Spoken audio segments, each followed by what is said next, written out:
with all due respect to Gardner Webb, I thought we missed an opportunity to get better tonight. I was disappointed in our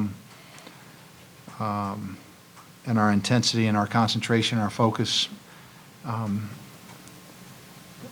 While we did do some really nice things offensively in terms of sharing the ball and moving it and guys shooting it in the goal, I think if you look at our defensive numbers and you look at our turnover numbers and you look at our foul shot numbers, it's kind of indicative of a team that was not really wired into play, and that's my fault. It's my job.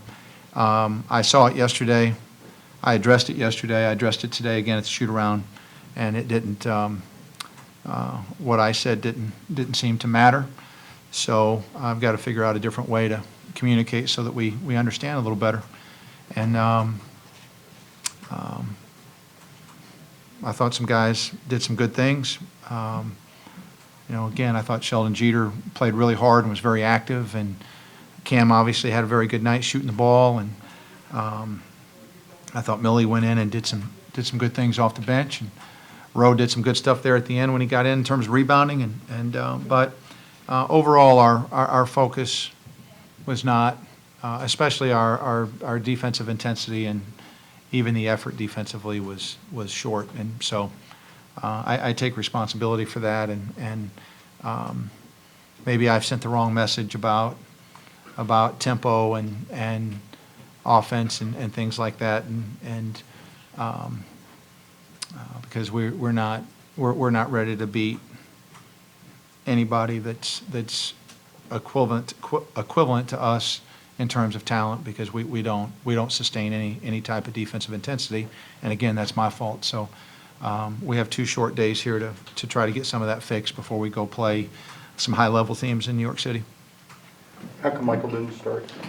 Just a little minor infraction, and I treated it in a minor way, and it's over with and behind us. He started the second half, so we just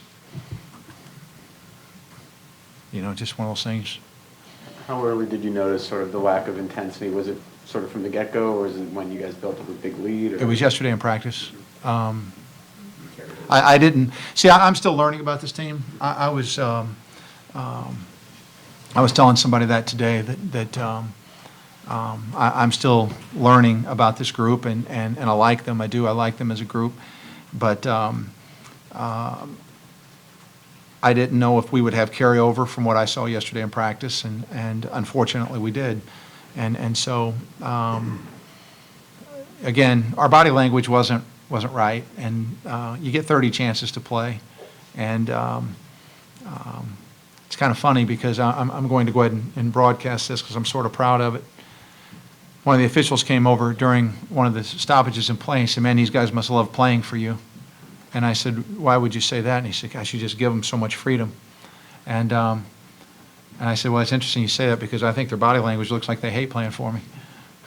And so I don't think they do, but that's the way their body language looked. And so we've got to do some things to try to fix it.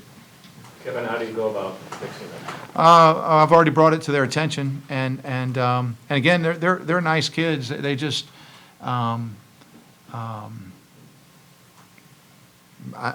just bring it to their attention. I mean, if I'm a senior on this team, I have 28 more chances. I don't know why you wouldn't be like Sheldon Jeter was tonight. Like Sheldon looked like he was counting down, and today was number 29. He only has 28 left. He played with effort and energy and attention to detail, and he talked and he moved and he covered for people and he rebounded. I mean, that's how I would want to play every game if I were a senior. So we'll just address it and try to get it fixed. I thought our second group went in and gave us a little bit more energy, particularly in the first half. Do you think the starters responded to when you pulled them off the floor and then when you put them back in? I don't know. I don't know that I saw a significant change in our body language, like I said, And again, I'm still figuring them out. I don't. I asked him after practice, or I asked him after the game in the locker room. I said, "Hey, can anybody in here name one practice where I've been more negative than positive?" And Chris Jones spoke up and said, "No, it's not even close." So, I can see if you ragtag them a lot in practice, if okay, they get a little beat down. That's not what's going on. So I've just got to figure out why we lacked a little energy today. Is that uncharacteristic for having 4 seniors? It's uncharacteristic for me because yesterday is the first time that I noticed it. I mean, yesterday is the first day that I would say that we had an issue with it. And so our practices have been good. They've worked hard. With 3 games this week, did you kind of plan on giving that sort of 6th group less minutes, or was that just more indicative of you not being pleased with the way they were playing? No, I wanted to get some other guys some action tonight, and I was glad that we got a lead and were able to do it. And these guys they're good kids. They'll respond. I brought it to their attention. I was asked how I'll get it fixed. They'll fix it. They'll want to fix it. They're good kids. I just thought, like I said, I thought we gave an opportunity away tonight to get a little better, and that's always disappointing, and that's my fault. And you said the body language, I'm just curious, I mean, anything specific? I don't want to get real specific about it. It's just when you're around people daily, you kind of know what is and what isn't, and so today it was an isn't day. You mentioned the defense, but and you touched on the turnovers, and there was that one stretch you had a lot in 19 for the game. Was that a byproduct of everything? Absolutely, the foul shooting, the missed foul shots, that's just a focus. That's just a focus thing, a concentration thing, and what you don't know when you're young is you don't realize, or you don't understand that you're incapable of turning it on and off. If you allow it to turn off, you can't just say, okay, I'm going to turn it back on now. Maybe the greatest of the great ones can do that. I've never known a college player that could do it. I never coached one that was quite good enough to just turn it on and turn it off. And so, again, it's nice to learn the lesson and win. I have to do a better job of getting us to play defense the way we need to play defense, and I'm pleased with the offense. Our offense looks pretty good at times. Looks better when you shoot the ball in the basket, which that's nice. So we did rebound a little better today than we did in the first game, which I was happy about.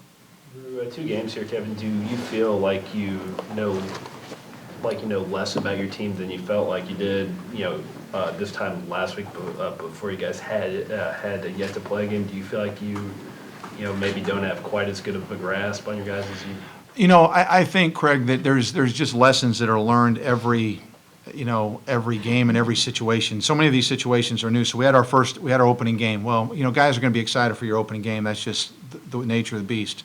And so then we bounce back and we're not ready for a game that, again, might not look, doesn't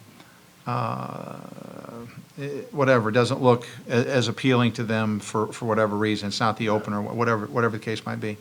And so I'm just learning. I'm learning about these things. I learned that Mike Young can respond if he doesn't start. That's a nice thing to know. Okay, coming 18 points and 7 rebounds in 15 minutes. That's a pretty good night's work. Okay, that's pretty good. That's a pretty good job for 15 minutes. And so we just have to be an everyday group. And I'm just a little surprised. Maybe that's why maybe I've made too much about it, honestly. It's why I'm disappointed is because I haven't seen it. I didn't see it until yesterday. Our practices have been good. They've been intense. They've been lively. This is the second time I've been disappointed in a day. The first was when we had our little inter-squad scrimmage that day. And so by and large, these guys are doing a great job. But tonight, I just didn't think we had the emotion that we need to be a really good team. I guess how much do you feel like, how much do you anticipate that emotion and that intensity maybe rising as you guys get here later in the week and play teams like SMU, potentially Michigan or Marquette? Well, as I told them, I think the lesson is this, that if you're only going to get excited to play the teams that have some brand name or whatever, then ultimately you're only going to be good enough to beat the teams that you're more talented than, because you're not going to be an everyday group. And if you're only good enough to beat the teams that you're more talented than, then you're not going to have the kind of season that you want to have. So, do I anticipate that we'll have a lot more emotion and energy on Thursday night? Sure I do. Sure, of course I do. But does that satisfy me for tonight? No, it doesn't. It concerns me, because what about when it's not in Madison Square Garden and it's not SMU or Michigan or Marquette? You know, and I mean, so I'm concerned about the entire picture, not just the next window in the picture. What did you see from Corey Manigault? Corey was, he has some good and some bad. I thought for the first time that he got game action. Okay, now I've seen better in practice. Thought he got tired real fast, and I thought that affected his play. But he was okay. I mean, fine for his first action in a real game. As a coach, is it more challenging to get your guys to overcome type of energy like this, or to overcome talent? You know what I mean? I don't know. I don't know the answer to that question. I think that we can. Energy is a choice. Talent might not be a choice. So energy is a choice, and it's like I told him yesterday after practice. I try to give them the best I've got every day. That's why I was hired. I'm hired to give them the best that I have every day. And I think the responsibility that they have is to give each other the best that they have every day. And for the most part, they do a really good job with that. Today, not so much.